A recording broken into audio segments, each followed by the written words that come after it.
This is the single largest section on the internal medicine boards. And when you're preparing for the boards, the key issue is always, is this, what I'm studying now, enough to get me every question? And the answer is yes.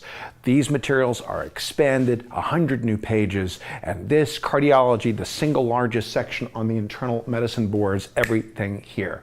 Now, unfortunately, you're going to have to also learn new things in congenital diseases that you would think, why are they asking me about congenital diseases like Holt-Oram syndrome? Holt-Oram syndrome, that's a pediatric disease. Yes, but what if they survive into adulthood? You have to know about it. You have to know about Eisenmenger's. You have to know about all the congenital diseases, and that's one of the single largest expansions. Now, here's the bread and butter ischemic heart disease. We have a 44-year-old woman with intermittent substernal chest pain for the last several weeks. Sometimes it's with exertion, sometimes at rest. There's no fixed pattern. Well, she's not young, but then again, she's not old, because 50 is the new adolescent medicine. So the question is here is, what is the most common coronary risk that there is? And the answer is, well, here we go. You might say, wow, I never really thought about that before. Why would I break it up into the most common risk, the worst risk, things like that? And the answer is because it's boards. The most common risk is hypertension. So the thing is, this 44-year-old woman who's got this chest pain, 44-year-old woman, menopausal, premenopausal female, she's not going to be having coronary disease because it's almost impossible for a menstruating female to be dying of a myocardial infarction. However, what if we said that she was hypertensive since the age of 24? Hypertensive and diabetic, and was a juvenile diabetic. Hyperlipidemic, diabetic, hypertensive, hyperlipidemic, juvenile diabetic, who also smokes tobacco, and she says, by the way, my mother died when she was 44, then you could actually have coronary disease at 44. Meaning, what's the point of risk factors? The point of risk factors is one, so you can correct them. I'm going to correct my hypertension. Which one lowers risk the fastest? Correcting which one lowers risk the fastest? It is stopping smoking lowers the risk the fastest. Which of them is the weakest? And relatively, it is lipids. Wow, is that true? Yes, actually one of the weakest is lipids. But what if she says, my mother died of coronary disease at 44, then she could have it. The worst risk factor for coronary disease is diabetes. The worst risk factor for peripheral arterial disease is tobacco smoking. So on your boards, what do you do to be able to answer the question that it's not ischemic disease? Now, there's life and there's the boards. And life, anything can be anything. But on the boards, if they tell you it changes with respiration, if it changes with bodily position, if it changes with palpation, it's not ischemic disease. Positional pleuritic and tender, positional pleuritic and tender, positional pleuritic and tender each have a 95% negative predictive value. Ischemic pain does not change with bodily position. Which one changes with position? Pericarditis. Does pericarditis get better when you lean forward or worse when you lean back? Better when you lean forward, worse when you lean back? That's the same thing. Better when you lean forward. Better when you lean forward and worse when you lean back is the same thing.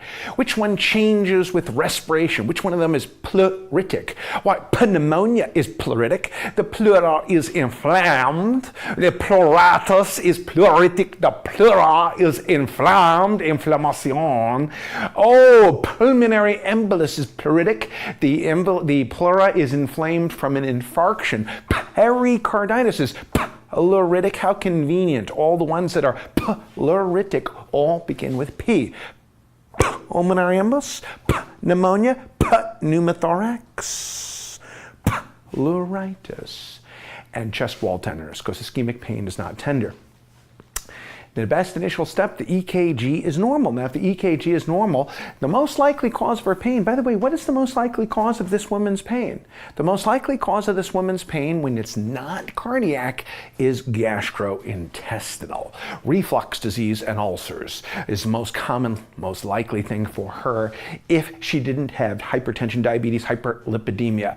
The EKG is normal. What is the next best step in the management of this patient? And the answer is it CK? CK? Ooh, CK and B and troponins for what you do when you're in the emergency department, not in the office, not for intermittent evaluation of chest pain in the office, but what do you do when you're in the emergency room and you have chest pain now? I'm in the emergency room with chest pain now, enzymes. Now, do you repeat the EKG, a stress test, or Holter monitor? Well, Holter monitor is what you do for ambulatory monitoring of people's arrhythmias. So the next best step in the management of this patient is to do a stress test. In order to have a successful stress test, also known as the exercise tolerance test, you have to be able to get your heart rate up to 85% of maximum and keep it up for 15 or 20 minutes. So the stress test is what you do when you think, I'm not sure, is there ischemic pain in here? I'm not sure. And the EKG is normal and it's not an acute chest pain.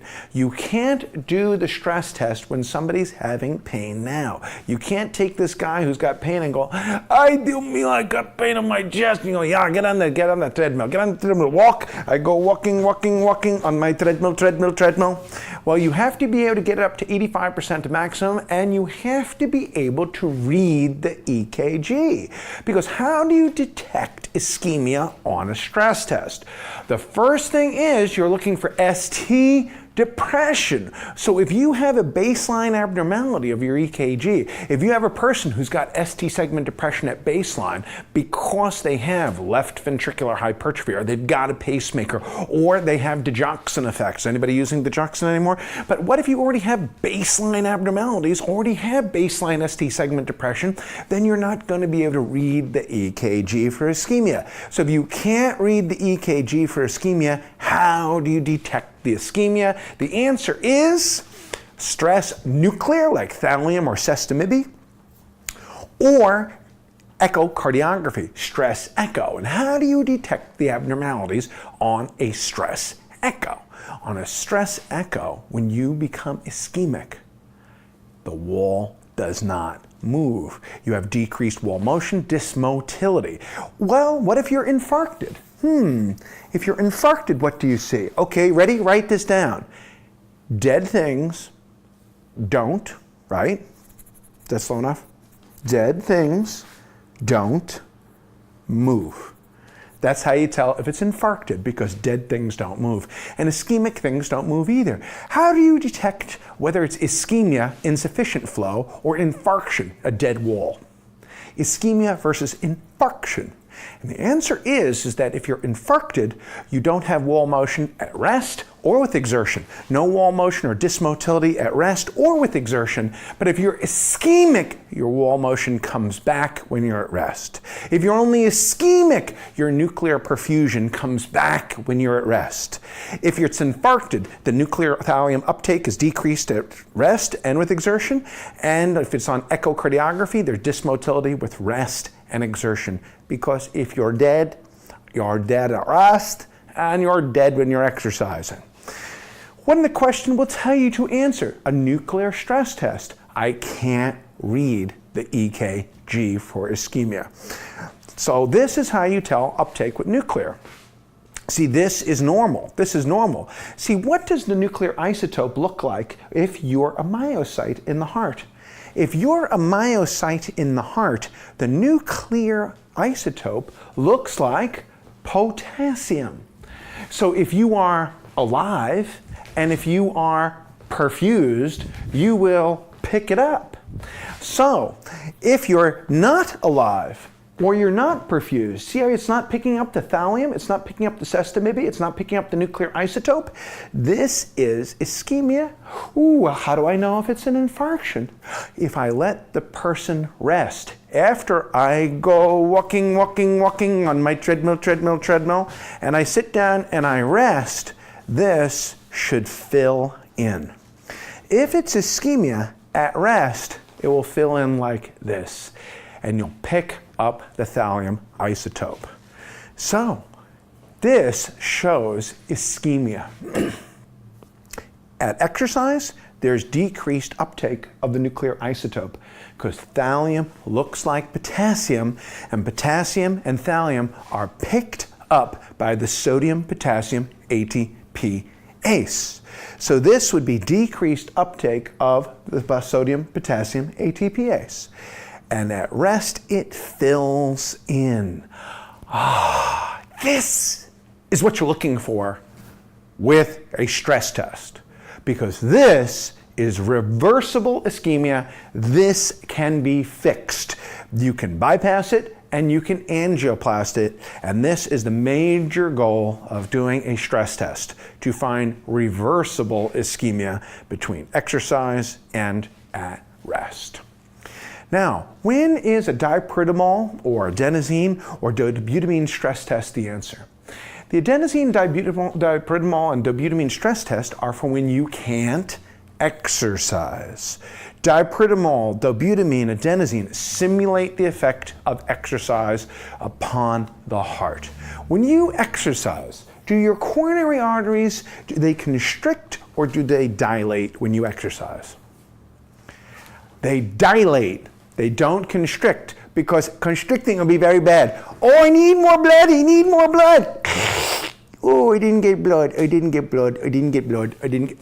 So you have to dilate your coronaries because you need more blood. The same way Dr. Fisher goes to the gym before he films in his overly tight junior miss-sized t-shirts. Okay? Hyperemia. So what happens with dipritamol and adenosine end up being vasodilators for the coronary arteries. Adenosine is a direct vasodilator, and dipritamol, which is a phosphodiesterase inhibitor, dipritamol will end up increasing cyclic AMP and dilating your coronaries. So they simulate the effect of exercise. Now, dobutamine. How come we don't pronounce that dobutamine? Dobutamine. So dobutamine. Dobutamine and dopamine. Which of them is a positive inotrope? Dopamine or dobutamine? Which of them is a positive inotrope? They're both positive inotropes. But which of them increases contractility? Dopamine or dobutamine? And the answer is both, because that's what it means to be a positive inotrope. You're increasing the contractility. Oh, I just said the same thing in a different way. But they both increase oxygen consumption because they're stimulating dobutamine and dopamine receptors. So they're increasing oxygen consumption, so they're simulating the effect of I go walking on my treadmill. They're both simulating the effect of exercise. So what happens when you give dobutamine and do an echocardiogram? How do you detect the abnormalities? And the answer is decreased wall motion. Oh, go on out there in video land. Come closer to your computer. Tank. Okay? However, if you can exercise is better than simulated exercise. Dobutamine, adenosine, and dipritamol are basically cardiac pornography. You do that when you cannot get the real exercise. They are the answer for when you can't exercise. So what's the most accurate method of telling if you have reactive disease, if you have Prinzmetal's, vasospastic? Prinzmetal's or vasospastic angina is very, very rare. 1 in 1,000? 1 in 2,000? Small. But the only way you could tell if it's Prinzmetal's is with catheterization. You can't tell. You can't say somebody has pain at rest and pain at exertion and it's Prinzmetal's. What do you mean? It could be unstable angina. It could be a non-ST segment elevation MI. You can't say I looked for ST elevation. What do you mean? If you see ST elevation and you have chest pain, you should run to the emergency room, rather be carried to the emergency room, because you're having an ST elevation MI. You can't be telling. So the only way you can tell it's Prinzmetal's is that you have things that look like acute MI with ST elevation and clean, normal coronaries. Now, what is the biggest contraindication of thallium and dobutamine? Okay, dipritamol thallium. The biggest contraindication is, doesn't it have to do something with cyclic AMP? Yes, it does. It has to do with cyclic AMP. So it provokes vasospasm. Oh, yes, because it'll cause reactive airways disease, particularly in people who have asthma. So you have a patient with duodenal ulcer by scope 2 months ago, and they're on a proton pump inhibitor for the last 2 months, and now they have chest pain. Would you give aspirin or would you not give aspirin? Because aspirin, after all, worsens ulcer disease. Aspirin inhibits prostaglandins, and the prostaglandins make the mucus, and we keep the mucus of our guts. Well, which one wins? Your stomach or your heart? And the answer is your heart wins, because you're going to die of the chest pain, and I'd rather be alive with GI bleeding than dead with brown stool. I'd rather be alive with melena than dead with guaiac negative. You could always fix the ulcer. You can't fix the death. So the answer is the heart wins. So you have a 44-year-old woman, I've seen this before, with intermittent chest pain. Offer and honor and honor and offer. It happens with exertion. Sometimes it rests, sometimes with exertion. Atypical chest pain, EKG is normal. Now we're taking it the next step and saying, well, the stress test is abnormal. So one of the things that we do in our course to prepare you for your internal medicine boards is we say, we don't really know at what level you're going to get the question. In other words, will you get the what is the most likely diagnosis question? Will you get the question that says, what is the best initial test, like the stress test? Will you get the question that says, what is the most accurate test, like angiography? Will you get the question that says, what is the best initial therapy? Will you get the question that says, what is the most common adverse effect of that therapy? So you don't know what question you're going to get. So what we are going to do is prepare you for all of them. The initial thing we did was, what's the risk factors and what's the initial test? Now here's the initial test and the most accurate test here, and the stress test is abnormal. Now what are we going to do about it? And when the question says do, or step, or action or management, when the question says do, step, action or management, does that mean a test or does that mean a treatment? And do, step, action or management can mean either a test or a treatment. So in this question, when you have a person that says stress test is abnormal, and now the question says, what do you want to do? What is the next best step in management? What is the most appropriate action at this time? Now I will tell you, they all look partly good, don't they?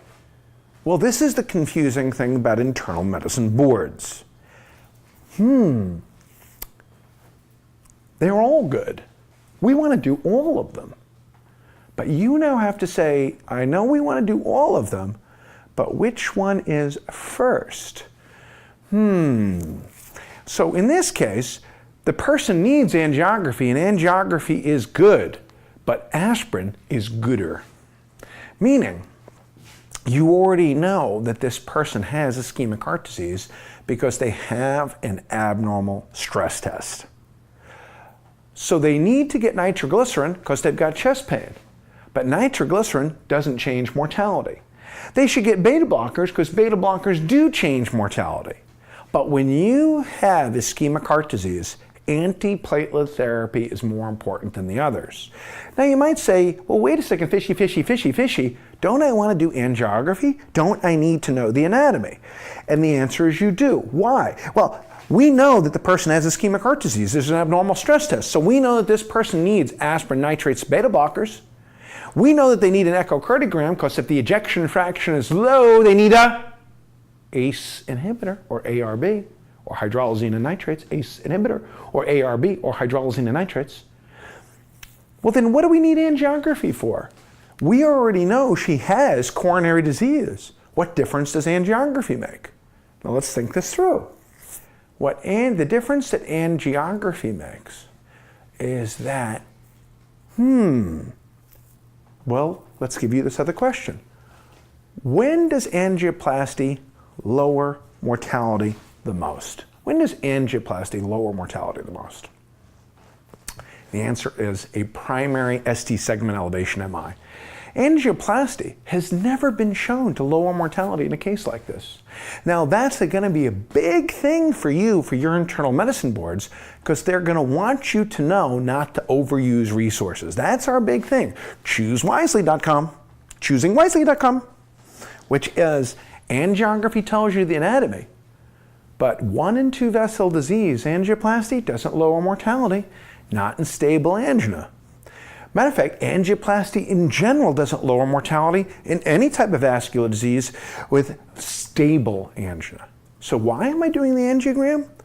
I'm doing it to see if they have 3 vessels or left main disease. 3 vessels or left main disease. Because if there's 3 vessels or left main disease, the answer is bypass. So why am I angiography? I'm doing angiography to see if it needs bypass. So what do you do next for each of these? Let's see, the person here, right? We're back to this original lady. She's not young. She's not old. She has a positive stress test. We give her the aspirin. We give her the beta blockers. We give her the nitrates. You don't know at what level you're going to get your questions, do you, on your internal medicine board? Will you get the initial test? Will you get the most accurate test? Will you get the physical finding? Physical finding is big in cardiology. It's a 0 in nephrology. What's the only physical finding they have in all of nephrology? Edema and no edema. So what would you do if the LDL, remember this woman has no risk factors. She has no hypertension, no diabetes, no hyperlipidemia, no tobacco smoking, no family history. No diabetes, no hypertension, no tobacco smoking, no family history. And the LDL is 191. What is the answer? Oh, let's change it. And your question instead says, oh, she has no diabetes, no hypertension, no hyperlipidemia, no tobacco smoking, no family history, and the LDL is 161. Oh, she has no diabetes, no hypertension, no risk factors, no risk factors. She's got no risk factors. What if they say the LDL is only 131? Becomes like Abraham arguing with God. What would you do if there was only 101 LDLs or 71 LDLs? So let's go with the top one. What would you do if it said in the top here that the LDL is 191? The answer is a statin. That's a very high LDL. I would give her a statin. But what if it's only 161? No risk factors. What is the next best step in the management to this patient? And the answer is a statin. Now, the most common wrong answer is people saying a diet and exercise. And you could use diet, but it would have to be a very, very special diet. It would have to be a diet that was very high in statins, a high statin diet. Okay, back again. What if the LDL is only 131? What would you do next in the management of this patient? She's got no diabetes, no hypertension, no hyperlipidemia, no diabetes, no hypertension, no tobacco smoking, no family history. The next best step would be statins. Well, for all of these, it would be a statin because risk factors don't matter if you have the disease. Risk factors don't matter. Risk factors don't matter if you have the disease. That's the trick on this one. If you're young and have no risk factors at all and you have an LDL of 191, you should be on statins. Then when else are we going to say statins? Okay, Dr. Fisher will now summarize to you 26 pages of the American College of Cardiology's lipid guidelines. You ready? Anybody with coronary disease or vascular disease needs to be on a statin. Next, diabetics with an LDL above 100. Number 3, a 10-year risk of coronary or atherosclerotic disease, 10-year risk greater than 7.5%. I had just summarized to you 26 pages of lipid guidelines. Any vascular disease, coronary, carotid, cerebral, peripheral, aortic, coronary, carotid, carotid, cerebral, peripheral, aortic, coronary, carotid, peripheral, cerebral, any vascular disease gets a statin. Diabetes with an LDL above 100 and a 7.5% 10-year risk will get a statin. What's the most common adverse effect of those statins? The most common adverse effect is not muscle. The most common adverse effect is liver function abnormalities. So the most common adverse effect, in fact 10 to 20 times more common than myositis, is LFT abnormalities. Drugs make the AST go up. Drugs make the AST go up, and viral hepatitis, make the ALT go up. Drugs with the AS, and viral with the AL. We have a 58-year-old woman with a negative stress test. She's got a history of hypertension, obesity, and tobacco use. There is no diabetes. The LDL is 59. And by age 68, there'll be a 8% risk of coronary disease. What are we going to do about this woman? Diet, a statin, niacin, or alirocumab? Alirocumab, that's a very big word. What's the answer? Or screw you, do nothing. Well, the answer for this person is a statin, because even though her LDL is under 70, it says here that there's an 8% risk of coronary disease by the next 10 years, in the next 10 years. Diabetes with an LDL above 100, 10-year risk greater than 7.5%, any atherosclerotic vascular disease, cerebral, carotid, coronary, aortic, peripheral vascular disease. You can use a diet, but it would have to be a diet that's very high in statins. Alirocumab, what is that? Don't say it's a monoclonal antibody. I know it's a monoclonal antibody. What type of monoclonal antibody is that? Alirocumab. Alirocumab is a PCSK9. A PCSK9 inhibitor. Woo, what the hell? A PCSK9 inhibitor prevents the degradation of LDL receptors on the liver. So alirocumab prevents the LDL receptor on the liver from being degraded, from being removed. So what? If you have LDL receptors on the liver, your liver will suck the cholesterol out of your bloodstream. Oh, so basically alirocumab keeps your liver functioning as a vacuum cleaner for cholesterol. Alirocumab. You have a 74-year-old man who quit smoking 15 years ago. No diabetes, no hypertension. Boring. You don't drink, don't smoke. What do you do? Don't drink, don't smoke. So he's got a 5% risk. What are you going to do for this guy by the age of 80? Well, this is also known as testing you for dementia. You may remember that 5 minutes ago I gave you 3 objects. Diabetes over 100, statin. 7.5% 10-year risk, statin. Atherosclerotic disease anywhere, cerebral, carotid, coronary, aortic, peripheral. So if you can remember that I just said that, and now this is only a 5%, this is only a 5% risk. So the answer is nothing. Nothing. He's 74, by the way. He has a 50% risk of being dead by 80 no matter what he does, okay? Okay, 64-year-old man with reversible ischemia on a stress test. He's on an aspirin, he's on a beta blocker, he's on a statin, he's on ticagrelor.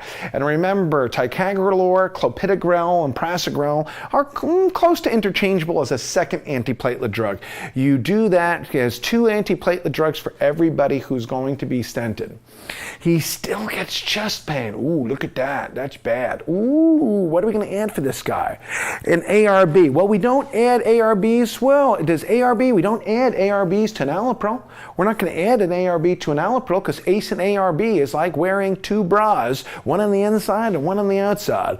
You don't need the support and you look funny doing that. So no ACE and ARB at the same time. Ranolazine, what is that? It sounds like a breakfast cereal. Hey honey, would you like a bowl of ranolazine today? Okay, sacubitril. Who makes up these words? There's no drug named sacubitril. I made that up. Actually, there is something called that. It's a neprilysin inhibitor. Neprilysin breaks down atrial natriuretic peptide. Ranolazine is a sodium channel blocker. Ranolazine is a sodium channel blocker. Sacubitril is a neprilysin inhibitor. It prevents the breakdown of atrial natriuretic peptide.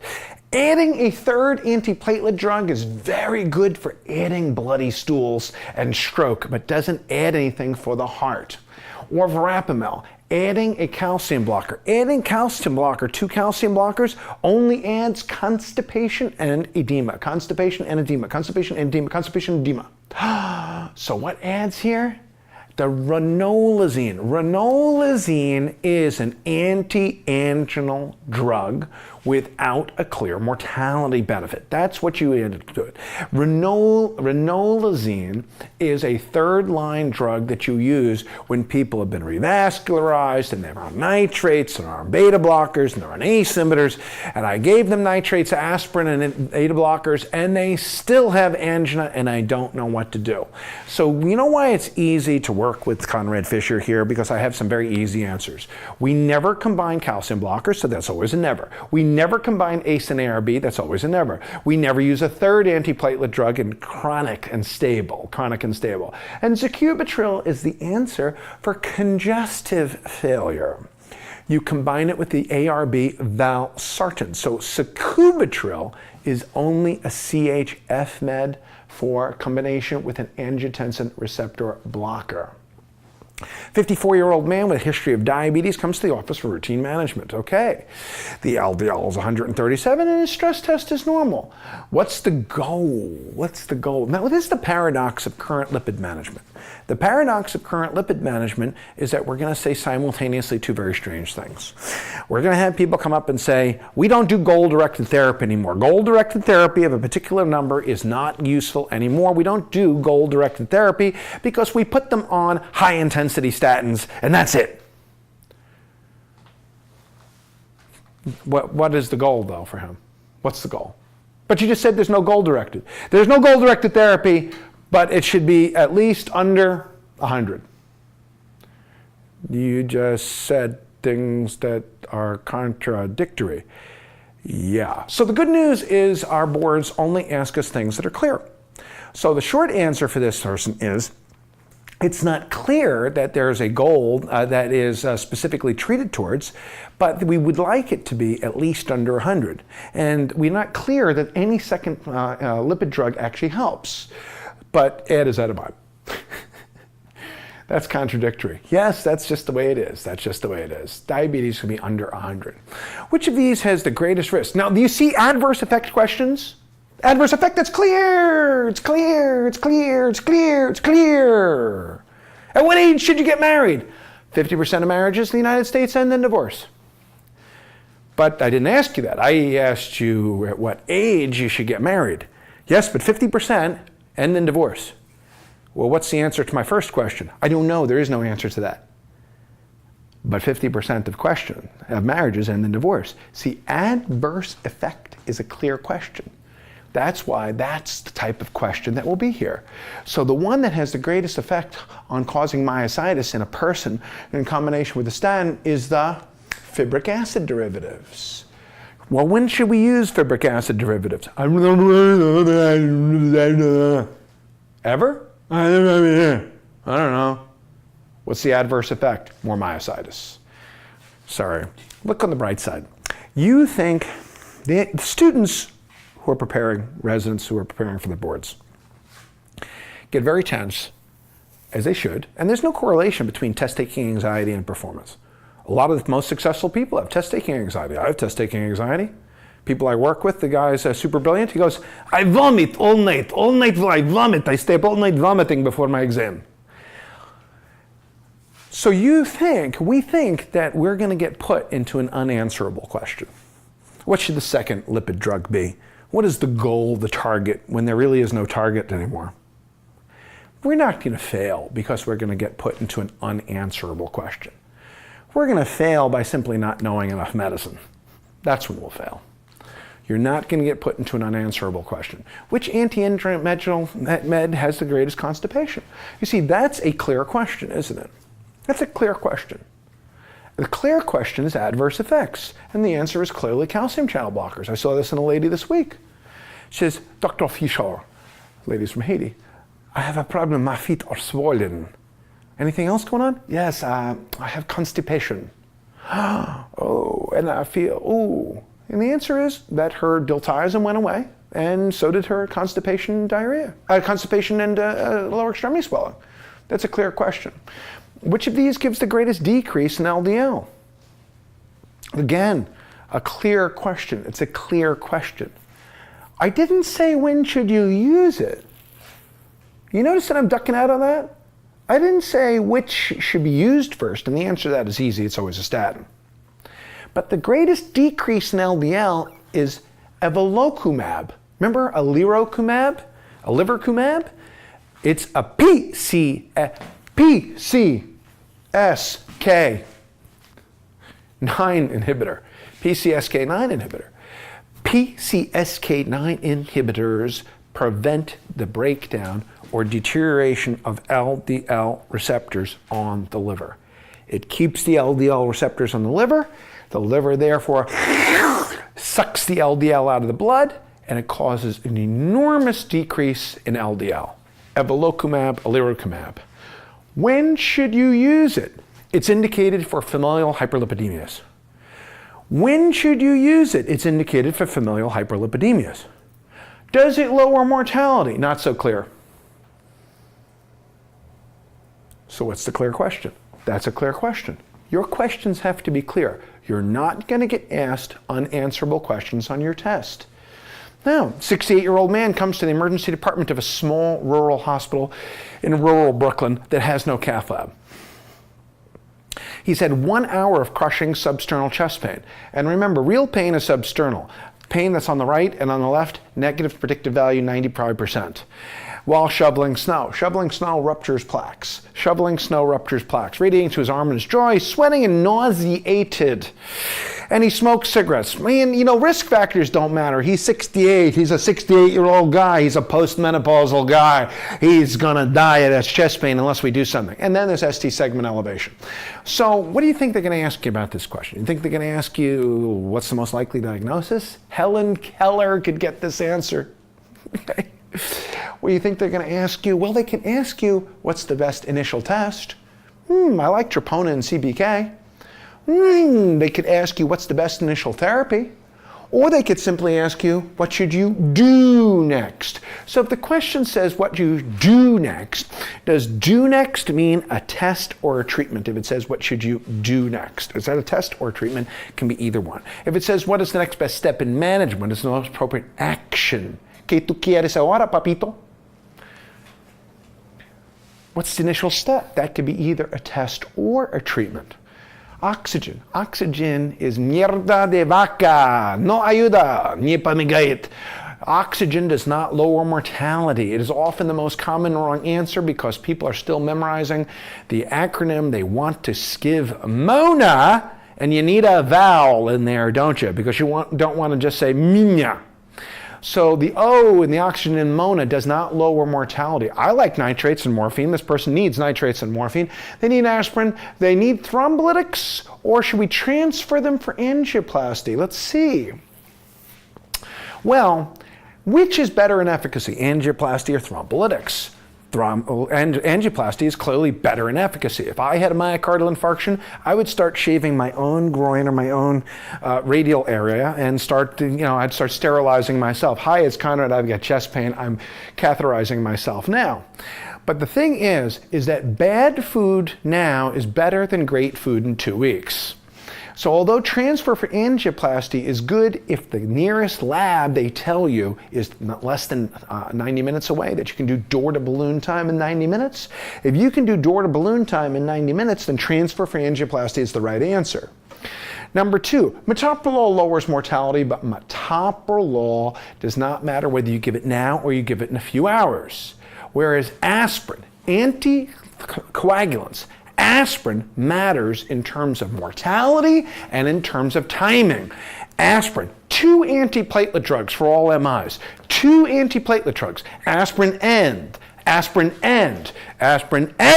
clopidogrel, aspirin and ticagrelor, aspirin and prasugrel. So 2 antiplatelet drugs, 2 antiplatelet drugs. And then thrombolytics would be next. Nitrates and morphine are good, but they don't lower mortality. Nitrates and morphine are good, but they don't lower mortality. Metoprolol lowers mortality, but it's not dependent upon time. Aspirin and thrombolytics are urgent. Up to how many hours after the start of chest pain are thrombolytics indicated? How many hours? The most common wrong answer is 3 and 4.5, because 3 and 4.5 is the answer for a stroke. But thrombolytics for myocardial infarction are indicated for up to 12 hours. 12 hours after the onset of chest pain. Indicated for 12 hours after chest pain. 3 to 4.5 hours for a stroke. Now, what do you do if these treatments fail? In other words, you gave them aspirin, nitrates, morphine, you gave the beta blockers, you did the aspirin, you did the second antiplatelet drug, you did the thrombolytics, and they don't work. The person persists in having chest pain. Now, I'm going to tell you, that is probably one of the most likely questions for you, because this is internal medicine boards. Step 2 and 3 say, what do you do first? Internal medicine board says, no. Now you're a specialist in internal medicine. What do you do if the initial things fail? Now, people in New York, they go, well, internal medicine's not a specialty, that's general medicine. But it depends where you live. No, but that's because there's a cardiologist on every block. Actually, it's not true. There's 2 cardiologists on every block in New York City. So we consider general medicine to be, a primary care specialty, sort of specialty. But here, we're expected to know, well, if the initial therapies don't work, it's time to transfer that person for angioplasty. In other words, if I gave this person 2 antiplatelet drugs, morphine, oxygen, and I gave them thrombolytics, and they still didn't reperfuse, because remember, thrombolytics don't reestablish perfusion in 25% of patients. So what happens if you didn't reestablish perfusion? Get them to angioplasty. When are calcium channel blockers the answer for ischemic heart disease? Well, this is paradoxical. So let's be super clear on the question. When are they the answer?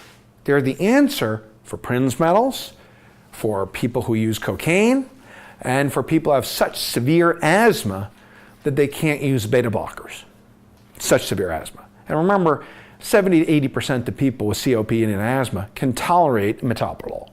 The majority can tolerate metoprolol. But what if they give you the question that says, no, the person has super severe asthma, they've been intubated 4 times, they're steroid dependent, calcium blockers. Now let's switch the question. When do calcium channel blockers lower the mortality in coronary disease? The answer is they don't. Calcium channel blockers don't lower mortality in coronary disease. But when are they the answer? Can't tolerate beta blockers, very severe asthma, and cocaine use. When is lidocaine or amiodarone the answer? When you have a ventricular arrhythmia. This is left over because remember that some of you are doing primary certification for internal medicine, and some are recertifying. And sometimes in recertification, people don't do it for a while, they put it off. And there's get to be 15 years in between their certifications. And 20 years ago, a long time ago, people actually used to use prophylactic lidocaine for myocardial infarctions. Can you believe that? Yeah, prophylactic lidocaine. So it's always the wrong answer as prophylaxis. So what is the most accurate diagnostic step? Do you even remember the case? Yes, the guy came with 1 hour of substernal chest pain to a rural hospital with no cath lab. So what's the most accurate test at this time? And let's see. The most accurate test at this time, well, LDH is always wrong unless you think there's hemolysis or lymphoma. But myoglobin is the only one that goes up in the first hour. Myoglobin will go up in 1 to 4 hours. Now, you might legitimately say, how come I don't see that being done? I did my entire 3 years of medicine residency and I never saw anybody order a myoglobin once. Well, they could have. If I had chest pain, I would like to have a myoglobin. Myoglobin at 4 hours would make me very relaxed. CK&B and troponin don't even begin to go up for 3 to 4 hours. So what we see here is that myoglobin goes up first. Now myoglobin, the problem about myoglobin is that myoglobin is not specific, meaning if myoglobin is up, you can't tell whether that myoglobin is up because there was ischemic disease, breaking down of the heart, or skeletal muscle.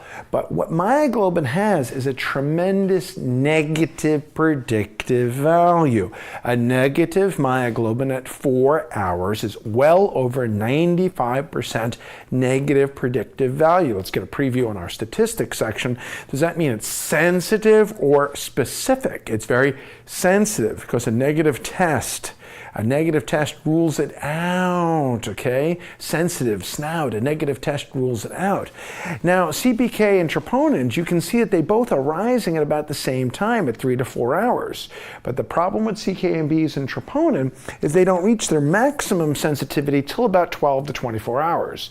So a negative troponin and CK at 12 to 24 hours means you did not have a myocardial infarction. So a negative myoglobin at 4 hours is more sensitive than a negative CKMB or troponin at 4 hours. Now, when you do reperfusion with thrombolytics especially, what is the most common reperfusion arrhythmia? Isn't that weird? You reperfuse, you help them, but yet they get an arrhythmia? Yes, it happens. Now, atrial fibrillation is not the most common, neither is atrial flutter.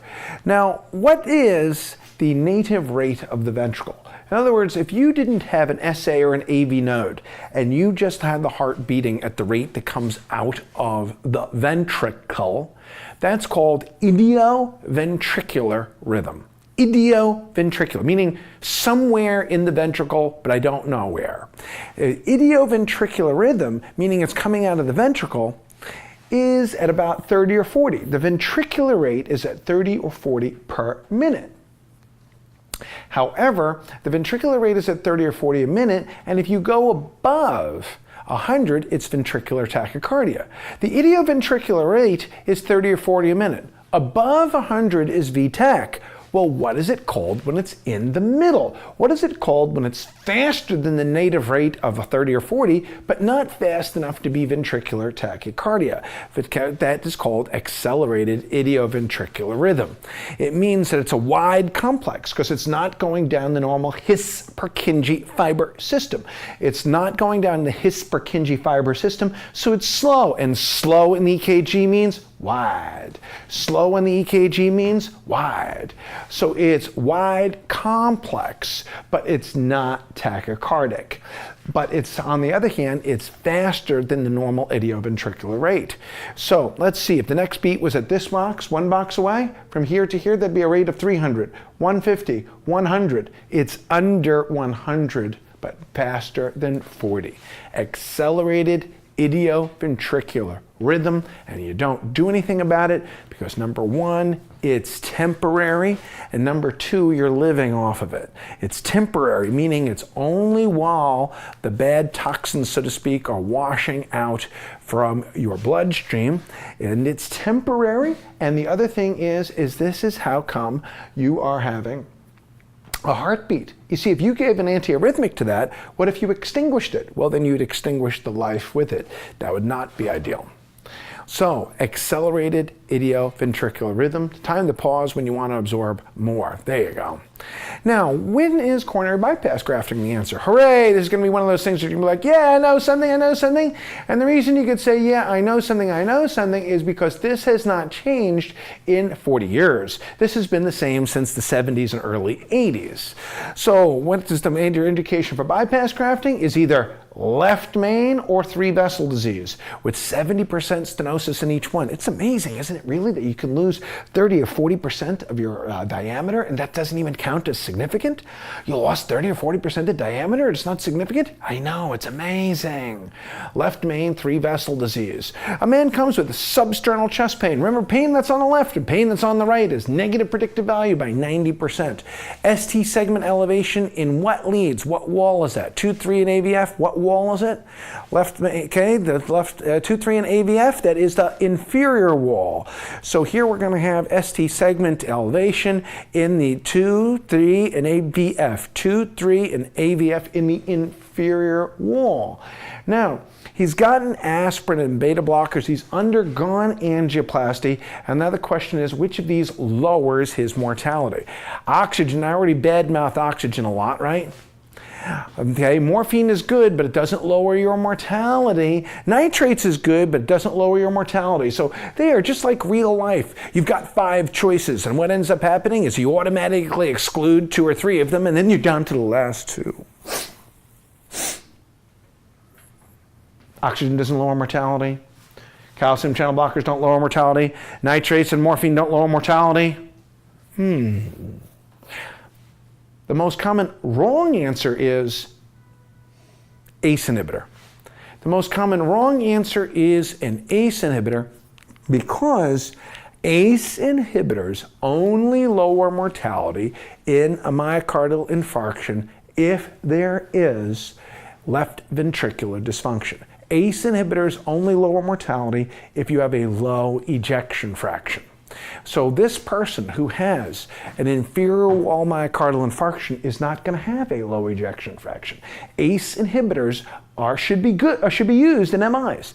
What should you use post-MI in everybody? You should use an ACE inhibitor. When do they lower mortality? When there's a low erection fraction, when there's systolic dysfunction.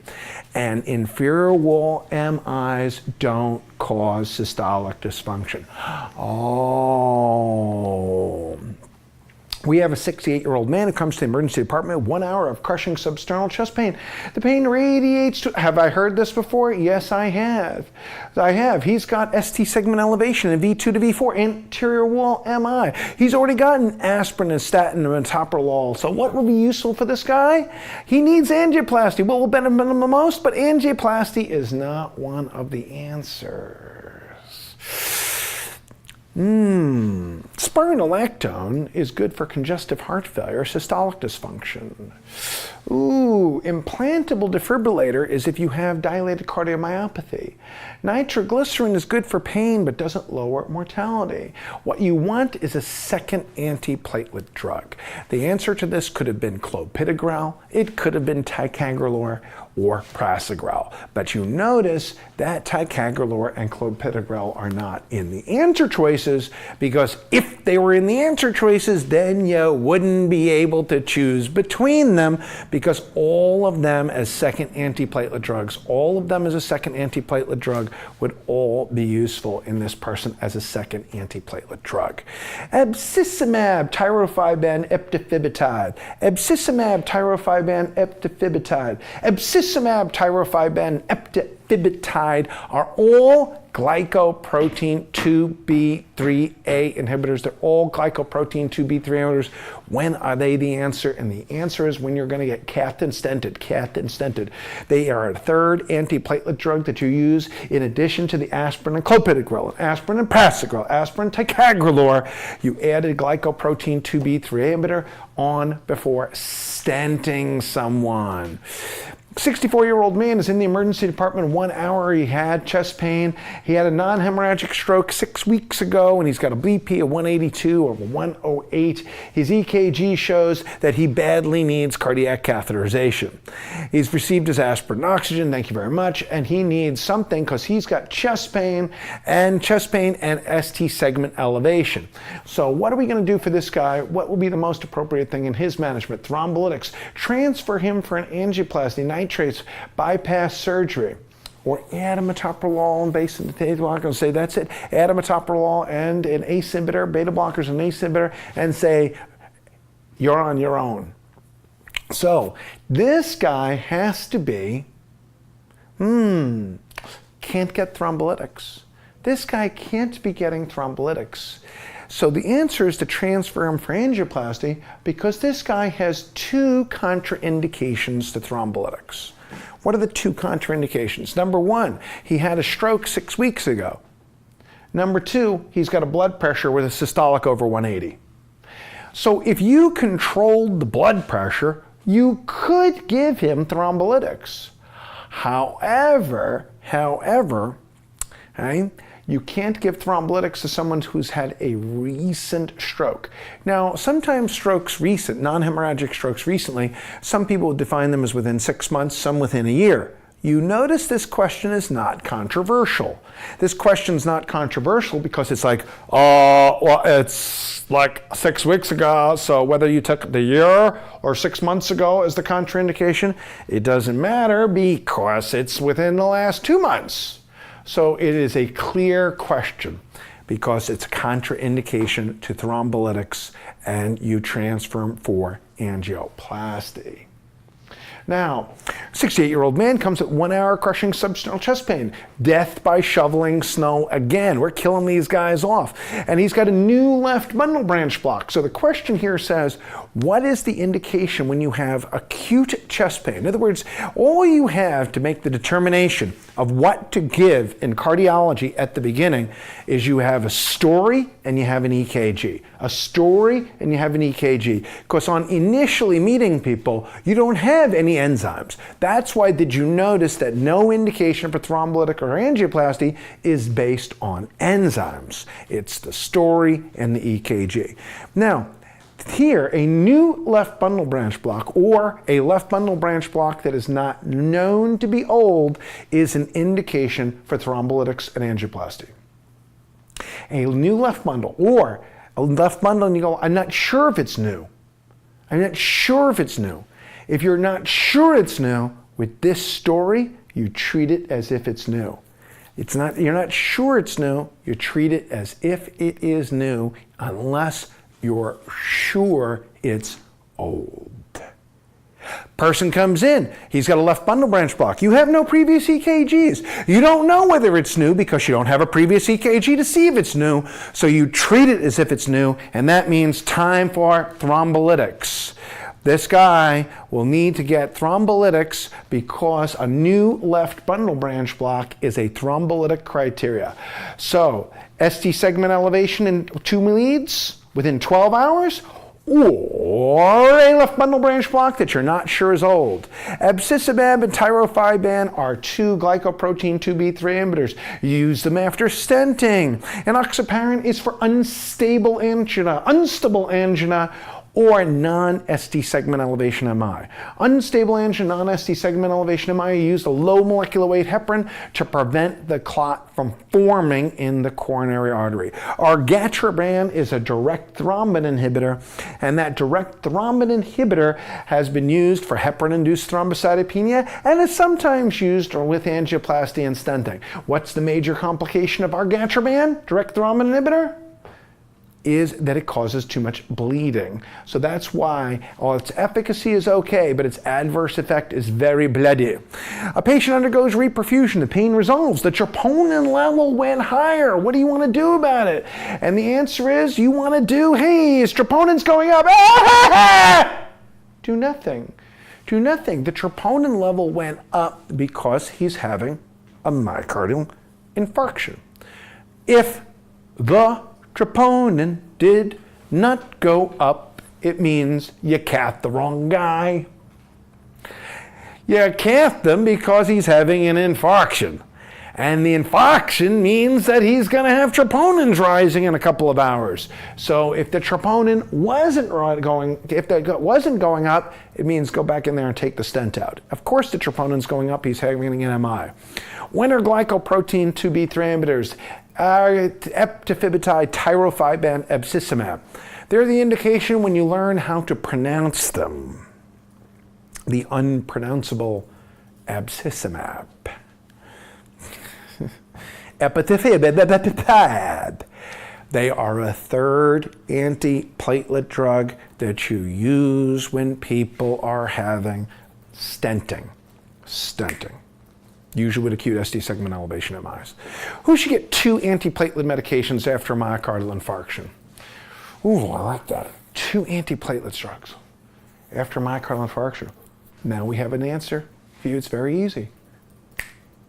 All of them. Everybody.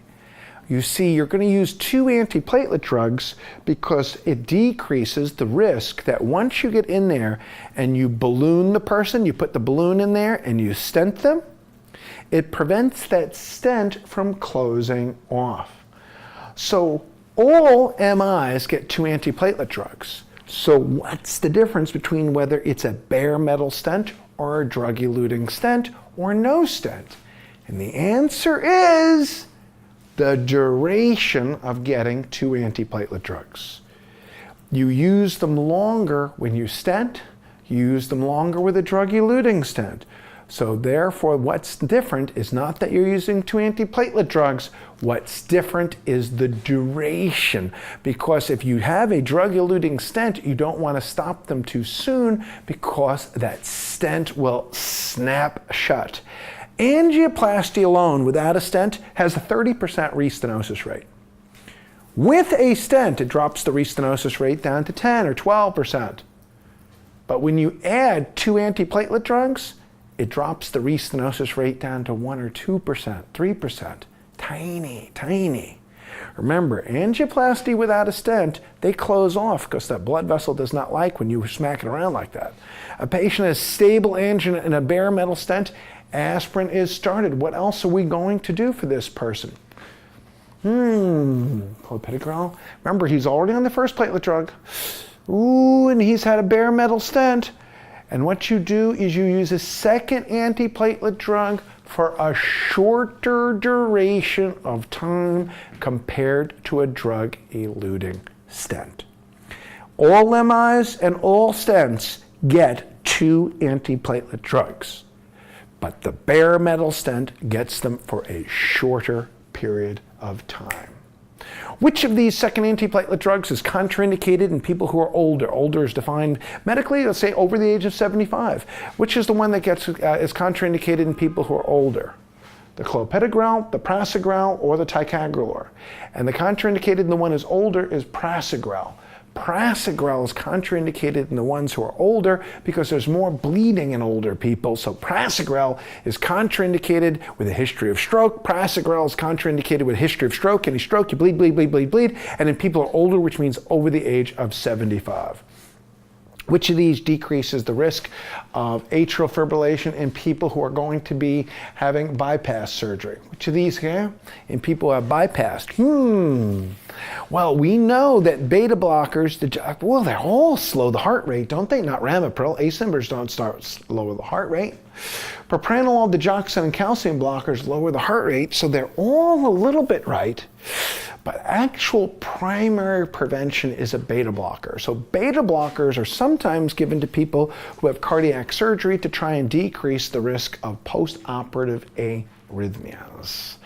Now, 24-year-old man comes in 30 minutes after he's been injecting cocaine. The EKG is normal. What are you going to use for him? And the answer is that we tend to still avoid beta blockers. We tend to still avoid beta blockers in people who've had cocaine. Now, short answer is that we're not so sure that this really matters, not so sure.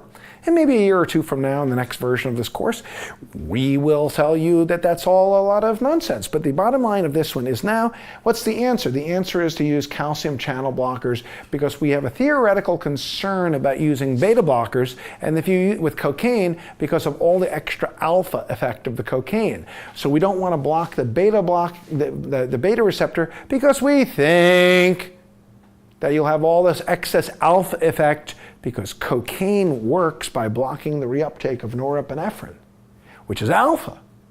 So we want to leave the beta. That's the answer. Ooh. So who actually gets the greatest mortality benefit? The greatest mortality benefit. Well, if we were in live class, people would say Prinz metals. We do use calcium blockers and Prinz metals, but I never said it lowered mortality. Asthma, we use calcium blockers with coronary disease for severe asthma too, but we didn't say it lowers mortality. People who have cocaine in it, we use calcium blockers, but the question doesn't say when do we use it. The question specifically says when does it lower mortality. Calcium blockers have not been shown to lower mortality in coronary disease. Calcium blockers have not been shown to lower mortality in coronary disease. Calcium blockers have not been shown, do not show a benefit of mortality in coronary disease. But you said, when do we use them? We use them, but they don't lower mortality. You use deodorant, don't you? Does it lower your mortality? No. Which worsens psoriasis? Are we in the dermatology section? Which is worse than psoriasis?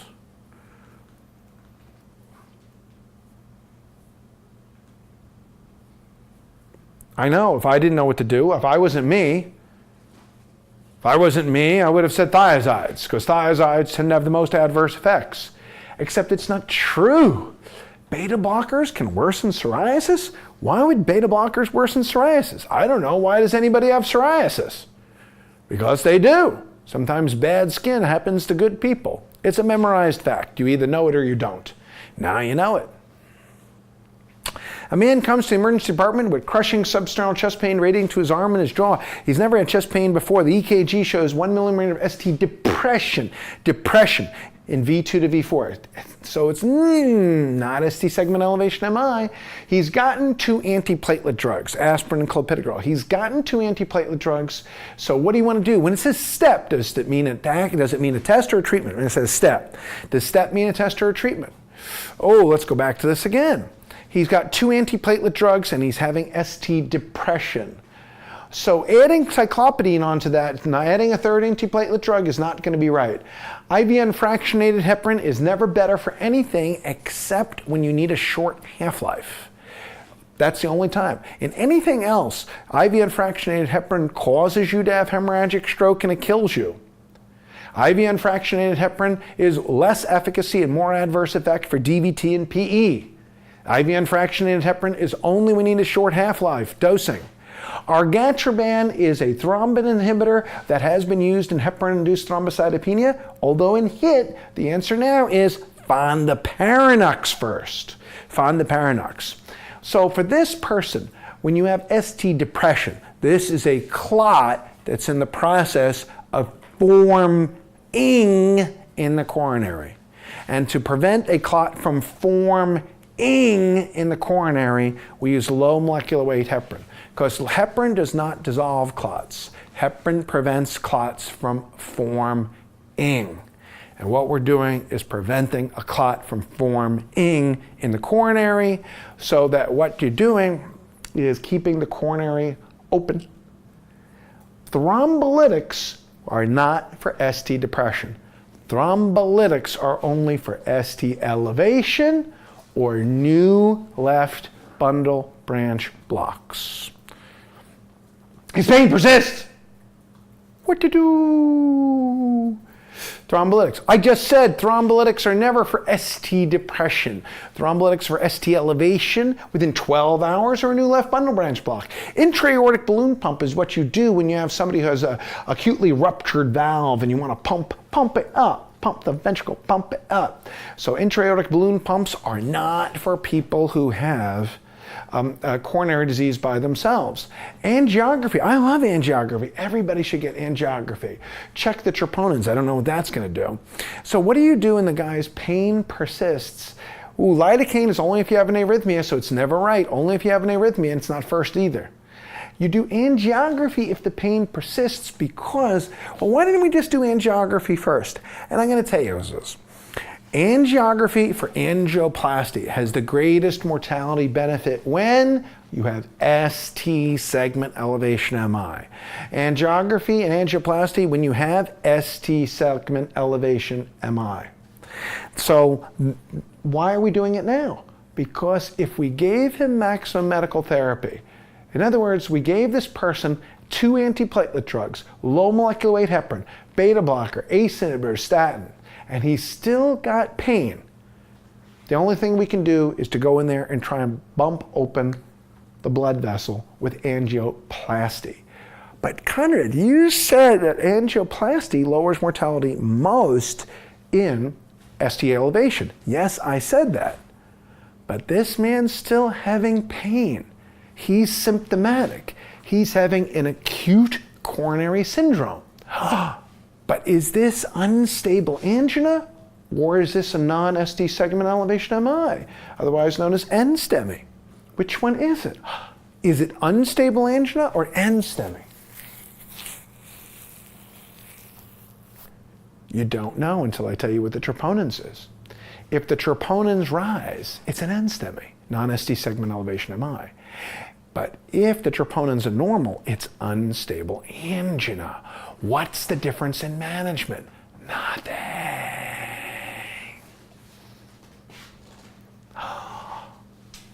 Oh my God, is it over so soon? I wanted to go on forever.